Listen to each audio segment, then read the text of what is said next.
would like to welcome to Undo Redo podcast Beth Binger. We met online when we both signed up at the same time for some sort of a training.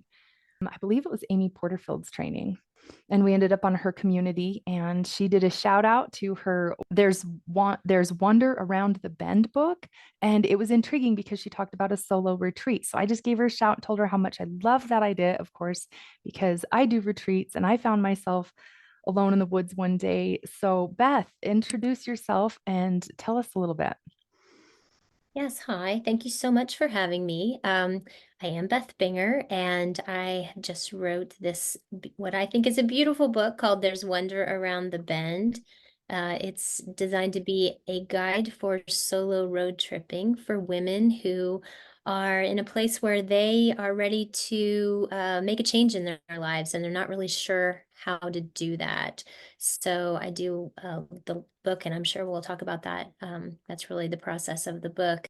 So, I mean, I can't tell this, the story without saying that I was married for 26 years. I had two grown children, and that marriage just became no more about 6 years ago.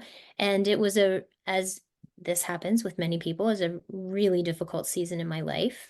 And I found myself alone for the first time. My kids were in their early 20s, so ready to launch on their own, which was a good thing for them, but it did ended up leaving me for the most part by myself. And so really trying to navigate a new season in my life that I was very unprepared for, I guess. And so I ended up taking a solo road trip. The book came out of that eventually, really because I started a blog. When I first went, I started a blog mostly because I knew that my parents and my friends thought I was crazy for doing what I was doing in many ways. And it was a way for me to keep in touch with them without calling them and talking to them directly because I really just wanted to be on my own. So I started to write, and that blog just grew over time into a place where it was building a community of women who were really fascinated by what I was doing. And I would get a lot of comments about things like, how do you do this? Or I would like to do what you're doing, but I'm afraid. Can you teach me how to do this? Can I go with you? All that type of thing. And so that blog grew over a couple of years into a place where I saw a book out of it, and I saw an outline for a book, and it felt like a way that I could truly reach women to help them through this process and use a solo road trip to help them build confidence and pivot into a new season in their lives. I love this. I love that about you. I love that you followed what you saw. I of course breakdowns come with breakthroughs, right? And so you had your personal breakthrough and decided to do this. Now tell me, what was it that you were feeling when you were left alone? Was there a main feeling? And then what did you want to feel instead at that time? Sure. So I think when all of this initially happened and I found myself by myself, um, I think some of the initial feelings were there was fear, I think. There was also an enormous sense of relief that I didn't expect. I wasn't really expecting to feel any kind of relief because I felt it took me a long time to come to terms with the fact that what was happening wasn't necessarily the wrong thing. Um, Once I made peace with that, then I began to just realized, oh my gosh, I'm in this whole new world where everything depends on me. I'm dependent on no one else, no, and my kids are growing now, so they're not dependent on me as much, and I have to figure everything out. And so I think there was definitely the fear of knowing how to do all of that and also figure out, I think the hardest part was figuring out who in the world I was anymore because I had been so many things to so many people in a good way in many cases for so long. And now what? It was definitely a now what kind of a season of my life. What do I do now? Yeah. What was it that got your attention that you talked about a little bit of not knowing who you were and wanting to explore that a little better. And is that maybe what got your attention? I think so. That just this feeling of I'd kind of, and I don't mean this to sound overly dramatic. I don't mean it that way, but I kind of had lost a lot, right? I'd lost a relationship and a marriage. I'd lost a home. So many things that were familiar to me were gone. Uh-huh. And losing my kids on some level too, just because they were naturally matriculating into the world on some level. So I think I just really had to figure out what it was that was going to happen next. And it was very overwhelming feeling of like, I don't know what to do next. I don't know. The only things that were staying the same was that I had the same job and I still had a dog, but that that was about it. So it was really trying to figure out, how to take that next step into whatever the next phase of my life was going to be. And I never thought I'd be in that place. So I think that was a lot of what I was feeling was just trying to catch up with the idea of the unexpected part of being in this space. And then Uh-huh. I'm a very slow processor. So it was trying to figure out all of the questions that went with that and then trying to figure out how to begin to know where to look for answers Yeah. to to that as well. So it sounds like the what now, a little bit of fear, loss, Yeah. loneliness, confusion, but it sounded like what now, like a question that propelled you into being curious about what's next and what's in the future Yeah. would begin your looking for it. Hmm. What was an obstacle you had in searching for what now? Did any I think obstacles come up? I think I was my own worst obstacle initially because I think I had just lived a life for so long where I was always reacting to someone else. I wasn't making decisions Hmm. on my own. And so what now I felt like there were a little bit of cement in the boots from n- of just having the confidence to make decisions on my own, and to know that it was okay. And if I failed, so what? But that I just, it was okay to try something new. And I think there was a time where I was just a little bit frozen. There was a lot of fog of just feeling a little paralyzed, not really sure which way to go. And so that was the initial part of it, I think. I probably just sort of sat in that space for a month or two. Yeah, more than anything. That's Yeah. beautiful. It's beautiful because you started to acknowledge yourself from a space that you maybe hadn't before. It sounds like having the time to be alone with yourself, you explored inside instead of looking outside around you.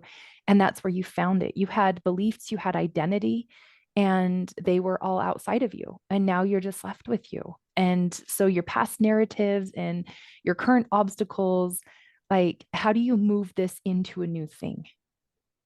You know, how did you take it? And what belief did you have to dismantle or expose or find out for the first time in order to move you into a new space out of that? It's definitely different for different people.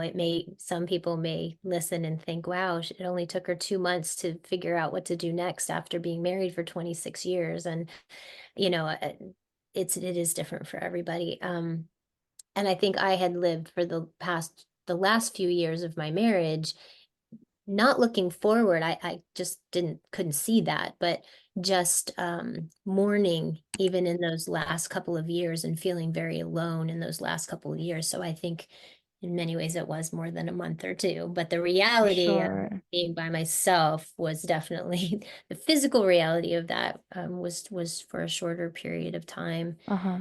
Yeah. So I'm sorry. I can think I kind of lost what you were asking me then because Oh, I felt that's like I, okay. I was talking about the narratives that you had in your mind, your beliefs about oh yourself, yeah. your identity, like to move that into Yeah. something new. What did you need to like let go of?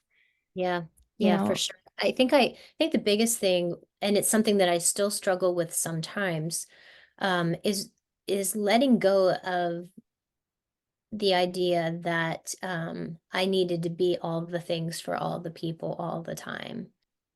Because that was it was how I identified myself in many ways and how I was identified by other people. And especially in my marriage, it was just such a dynamic of making sure everything was okay all the time or trying to make sure. So I think to be able to let go and pay a little bit of attention to how what I might want or what might make me feel like I was heading in the right direction.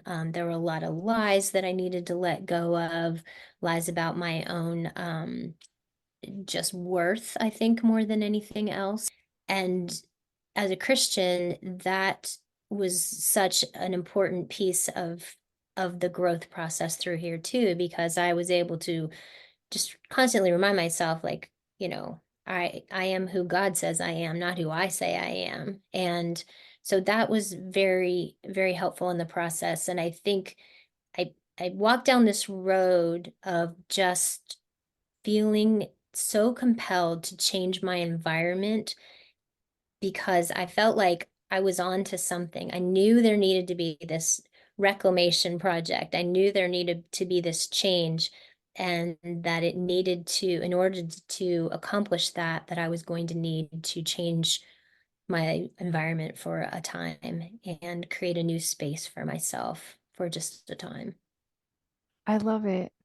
Everything you're saying is so beautiful. How you took time and attention for yourself and how you acknowledged what you were feeling and the ideas that you had, the thoughts that came into your mind that pulled you in a direction that you could honor those and pay attention to those and make way, make room, and create them from the thought. You know, Yeah, I think our thoughts can everything comes from a thought in this life, in this world, in our relationships. We create, and you created that for yourself, and how beautiful that was. Thank you. And that reminds me so much. I mean, you use that word. One of my favorite authors is Emily P. Freeman, and she wrote this beautiful book where she talks about creating and that we're all born to create. And that doesn't necessarily mean being an artist, being a painter, but that God put us all on this earth to create in some way, and that glorifies Him. Whatever, if we are being true to ourselves and we are able to create in a way that is God honoring.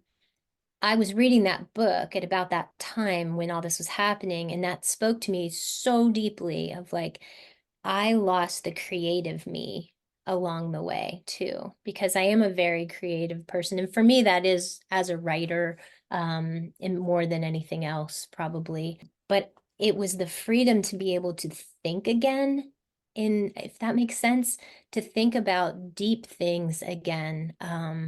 That was probably, and you're bringing this out of me. I hadn't thought about that for a while, but it's just that was such a gift to be able to have time to think creatively again and then to turn that into words on a page or in a blog. And I think my blog definitely was the beneficiary of that of that process as well.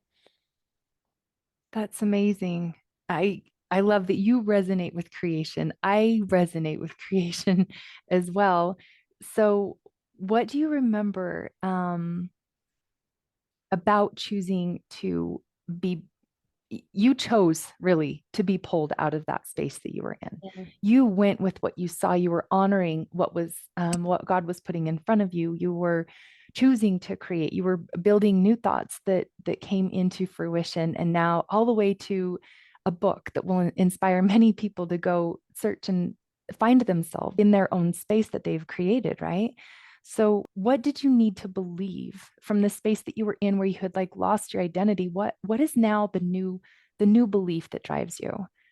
Well, I mean, you could pull any one of them out of what we've said, but do you have anything that we haven't said even? Gosh, a new belief that Yeah. what do I believe about myself? So many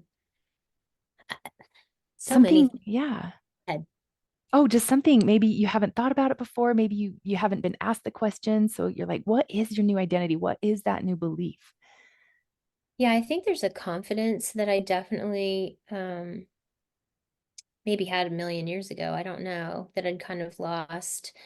that I definitely have this feeling, and I've had a lot of friends say this to me in the years of me trying to, writing and everything. It's just, gosh, Beth, you wanted to do this and you just decided you were going to do it. And I have every confidence that you're going to finish this. You're going to do this. And yeah, I think there was just this belief in myself, I guess, that I didn't even realize was there that, um, yeah, God put this creative process inside of me, and it is my job and it is my honor and pleasure and calling to put this in book form and to build this community of people to help them to walk this road that I've walked and come out on the other side. And so I guess it's the belief that this process or this pilgrimage or whatever you want to call it that I've been on is something that I am able to help other people do this now. I This was the whole purpose for me, was to be able to reach other people. And I didn't write the book to tell stories about myself. I wrote the book because I couldn't believe the number of people who would say they would like to do it, but they were too afraid. And so it's just this belief that I truly can help these people because I know exactly how to get them from their couch to their car. I feel like I have confidence in that. And I felt like that's what I've spent the last 2 years, especially thinking about more than anything else. Yeah. So the higher power is, we've talked about it this whole time, and whatever it is that people believe in, whether it's meditation or, their inner self or Mother Nature, whatever, compels them.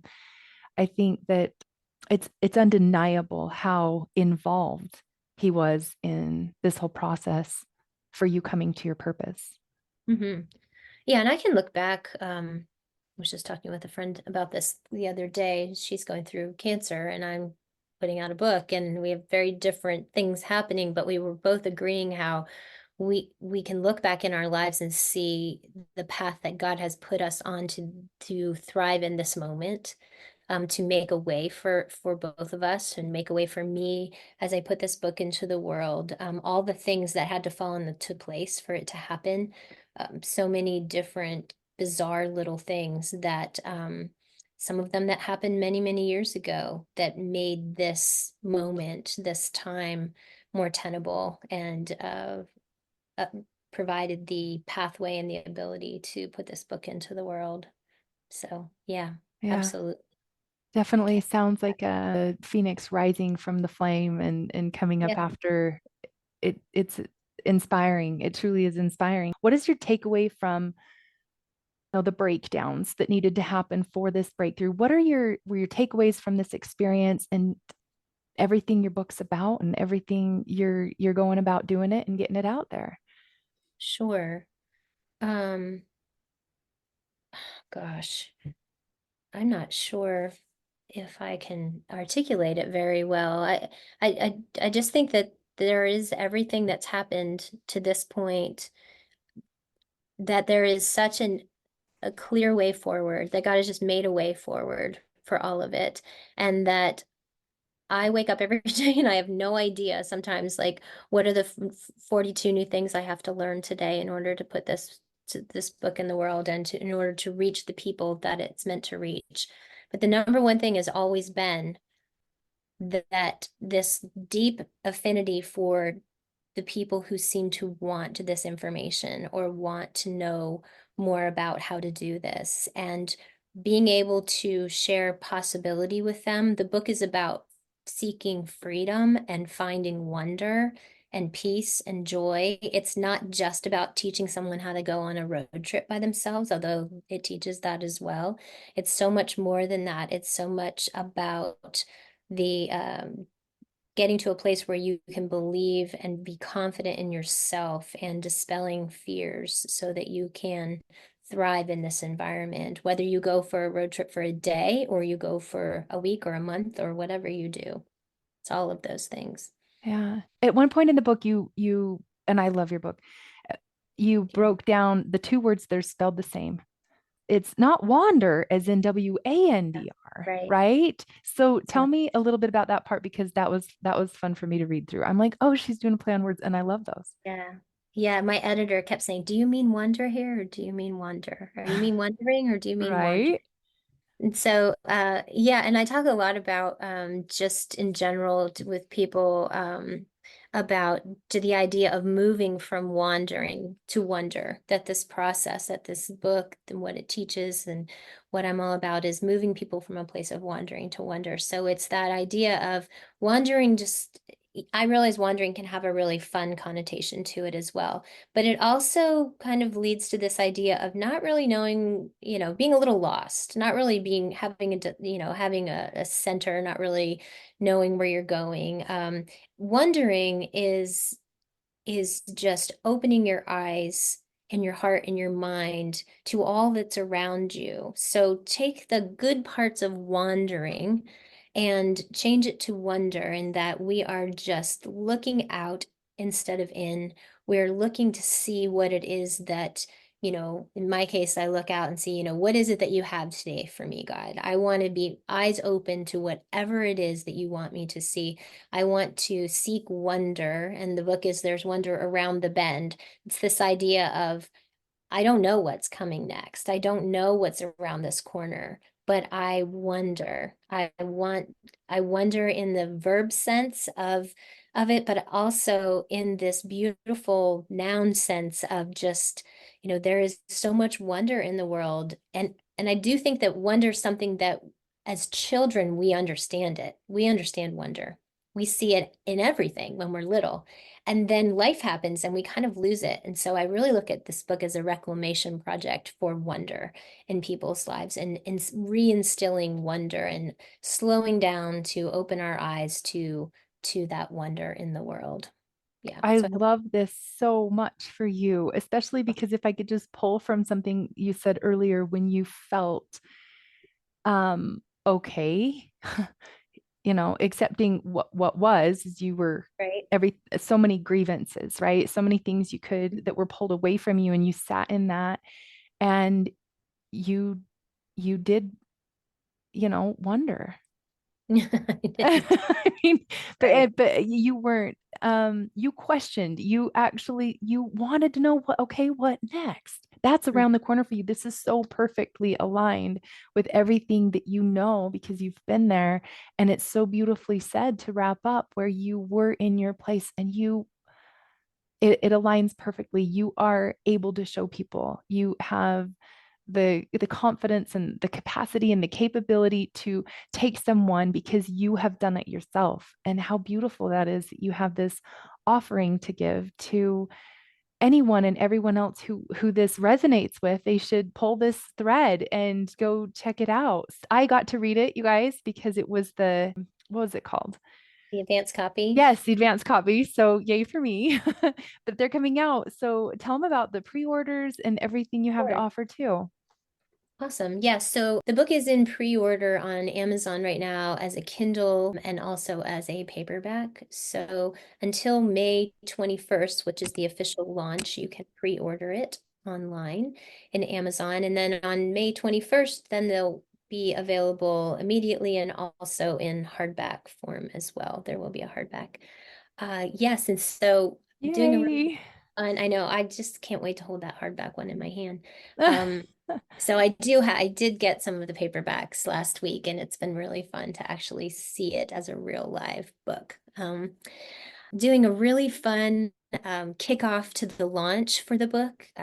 So on Monday, May 20th at 7 p.m. Eastern, I'm doing a workshop for women who are interested in the book, but also interested in learning more about some of the principles in the book. Like there's a whole thing that I talk about in the book called the treasure map principle, where I really, it's the beginnings of taking the some of the mindset and the excitement about and the wondering about building a road trip and marrying that a little bit to the practical and teaching people that first step of creating their own personal treasure map so that they can begin to plan their trip. So I'm going to be teaching that in the free workshop. So if you pre-order a book, then you can hop over to the link that hopefully you'll be able to post and pop in your Yep, order I number and can you'll get get that on it. there. And I did Awesome. love this exercise in the book. I saw myself. Well, I'll just Oh, say that. Like yay. Oh, it led me through finding my treasures, and I put it all in one place. I could see myself. I'll just put that plug in. oh, yay. Thank you. Well, Yeah. good. It works. Yeah, so I can't wait to lead other people through that. I also have a really fun journal that I'm going to be giving away to everyone who attends. And yeah, so I'm super excited to be it's the night before the book launches, so it's a little bit celebratory as well. Oh, So I can't love that. wait to and there'll be Q&A too. People can submit questions in advance and I will be answering everyone's questions. So yeah. Okay. Well, Super I'll fun. get that all posted. So, any of you listeners who want to go and share this episode if it resonated with you, because this is how we meet each other's needs, is through God using us. So, listen. And if it did resonate with you or with anyone you know, please share it, right? Because that's how we spread the light and the love. So, and thank you so much, Beth, for Well, thank being you. here and being a part of God's work and our journey of togetherness. And we just love what you have to offer. Awesome. Thank you so much. This was so fun. Yeah. All right. Well, okay. Till next week, everyone. Bye.